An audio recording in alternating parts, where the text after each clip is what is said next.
Oh, I guess you're right. Like, I wouldn't say it's heavily on that, but it is maybe subconscious more Right. so than conscious, that you do want to see a guy who has more than just selfies. Because to be honest, when I would see a guy with just straight selfies, I'd be like, something's off. Right. Like, maybe he's a narcissist.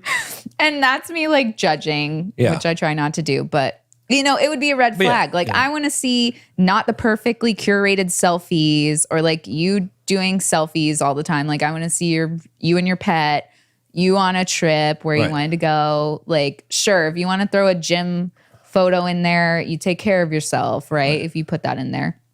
So I think it's more about the variety. I don't know if women see it through a lens of putting themselves in the person's life. They might. Right. But for me, it was more of, I want to see like what more of the things that this person does. Right. And it doesn't have to be perfect, like photos, but it needs to show some humanness to it, right? Right. And I think that's kind of safe for women to also try to find a guy who might be looking for something more serious if he's showing more of his life. Right.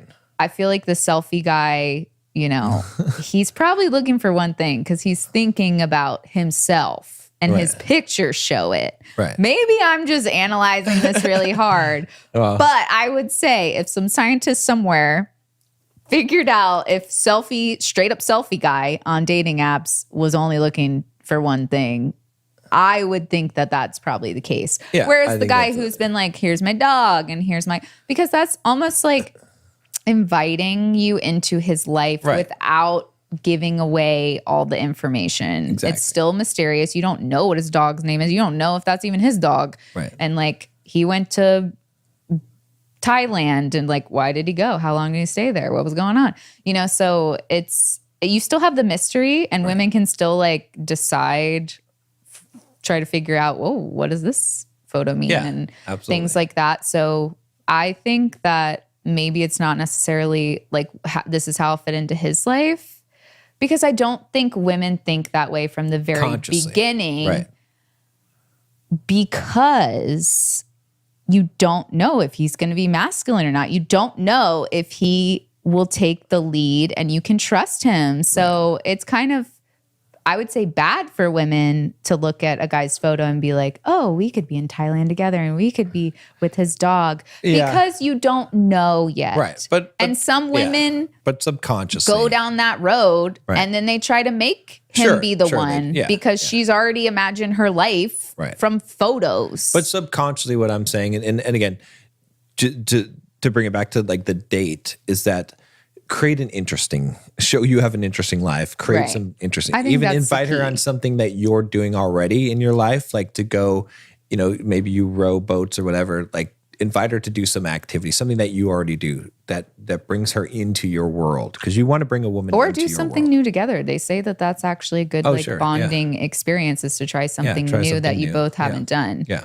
So, but it is good if a man can figure out a domain where he can demonstrate mastery or competency, because that is always a good thing. You know, if you're good at something, invite a woman to come along with you but to also do a if thing. you like, it's good to see like, is this guy going to try really hard to learn this new thing? Like, is he just going to give up and throw a hissy fit? So like the opposite is the same too, you know, by doing something new, it also shows like you're more open to trying new things and spontaneous and, you know, things like that. So I agree. I think that's I think either way you can't go wrong. But I mean, but I would have something planned, like, and have it be somewhat intricate, not just a simple dinner, you know. I agree with that. So, and then have the full, you know, what are you going to do? What situation, you know, if things go well, how are things going to end? What are, you know, have your plan in place as a man.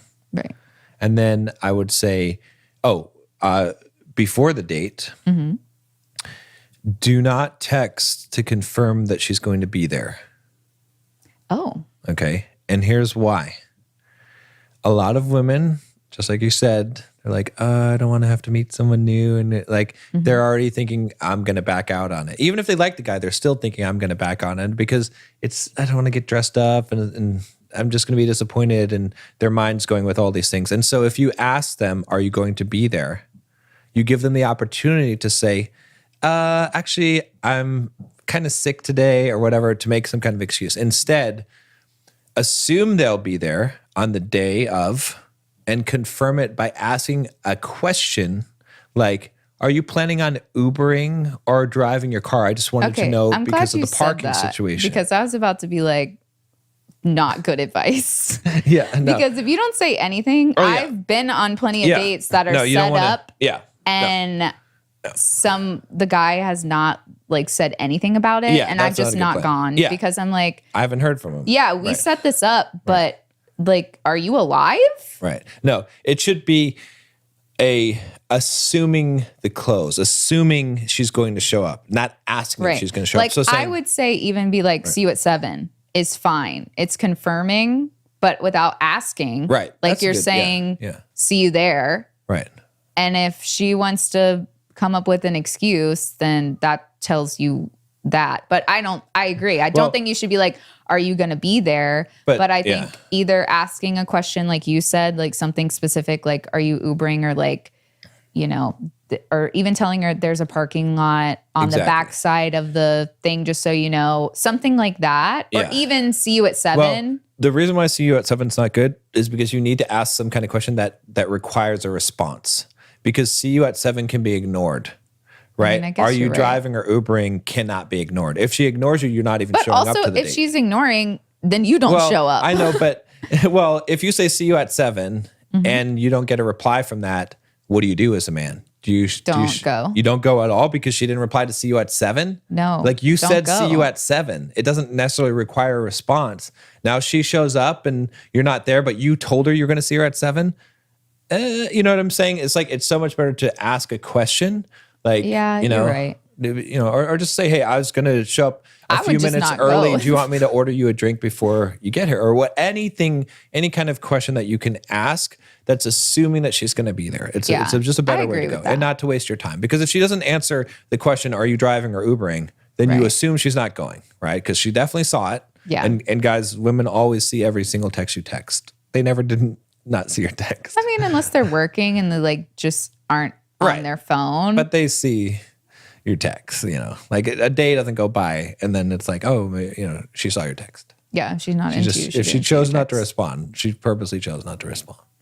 So. Yeah, I guess you're nicer than me, because if someone said see you at 7 or I texted someone see you at 7 and they didn't say anything, I would not be seeing them at 7. Even if they showed up, I'd be like, you didn't say anything. And nowadays you can even just like heart the text message or thumbs up. Even that would be some sort of response, and I'd be like, okay, I'm going. Yeah. But if they didn't say anything and they didn't react to the text, I'd be like, oh, I'm not going at 7 either then, I guess. Again, it's something that can be ignored and you could get flaked on, whereas if you ask a specific question, a person's much less likely, like the rudeness of ignoring a see you at 7 because you're flaking on someone is not to the rudeness level of ignoring a question. I mean, that's true. You know, so. But I think, too, the key for everybody is to just, you don't know this person. Right. So if they don't show up, if they ghost you, if they flake on you. Yeah, it's fine. Don't take it personally. Yeah, no, it's fine. Yeah. And there's a lot of reasons, like I said, you know. Because it's them, not you. If they're just ignoring you, that's rude, like you said. So then you've got the date. Like, what do you do when you show up on the date as the guy? And we've been running a lot. But I mean, I think the big thing there is to, as a man, to keep it light and flirty and funny. Don't talk about serious stuff. I mean, you're going to have a little bit of questions about, but how many sisters and brothers do you have? What do you do at your work? All that. No, that's not first date stuff. Don't make an interview. Yeah, none of that is first date stuff. Like if it comes up. Ask them what kind of bug they are. Right. Something silly. I always say that one, but one of my friends went on a first date with her. I'm pretty sure it's her now boyfriend. And she was like, what kind of pasta are you? And he gave a really good answer. Yeah. He said he was bow tie pasta because he's, a distinguished gentleman. Okay. Yeah. Okay. And I was like, Shoot, that's so much better than like, what do you do for work? Or, it's a fun way to like get to know somebody in a different sort of light. And it's funny. You're having fun. Like, I don't know any couple who doesn't want to laugh together and like have fun. Exactly. So if you ask a question like that, Like, it's just going to make the situation light and airy and fun and have you guys both kind of like open up, because a first date can be nerve-wracking. You can be like a little nervous. Yeah. And so by asking light, airy, fun questions like that, it helps everybody kind of let their guard down and be more authentic. I'm not saying tell your whole life story, but it just creates a better environment for something to like blossom and turn into something. Exactly. Yeah. No, I agree 100%. Yeah. It's just, you just have to keep it light and not try and get into keep the mystery, keep the mystery, but you could still have fun. You're still talking. You're just doing flirting, not serious talking about serious stuff. A few things come up, question about this or that, or what do you do for work? But then you get off that subject very quickly. Yeah. Right. Because you want to kill a date. She asked you, what do you do for work? And then you explained it to her. Right. And now it's a very non-sexual thing. Now it's a very platonic thing that you've created. Yeah. Because but if you tease her and you flirt with her and you guys are going back and forth. Tell her you're a proctologist. Right. You tell her, she's like, what? Are you really a proctologist? Like, yeah, no, seriously. Like, like now you're having some fun with it. Right. And then you drop the act and say, okay, no, seriously, I'm a computer software developer, something. Like, you're gonna find out their siblings' names. Yeah. More detail about what they do if you guys continue to date. You don't need to figure all those things out on the first date. The first date should be about having fun, like you said. Right. Because you can figure out all the other questions more dates in. Right. The first date is about like meeting them in person. That's a huge deal alone. You've just seen pictures. Right. Like, now you get to see what they actually look like in person, how their demeanor is, because you can't tell that with text. Right. And like, if they're fun, if you guys can have a good time, things like that. So that's what the first date is more so for. It's like actually meeting, being actually in each other's space. Yeah. And then seeing if you guys can have a good time and laugh and, make a fun. Better than perfect, we stand.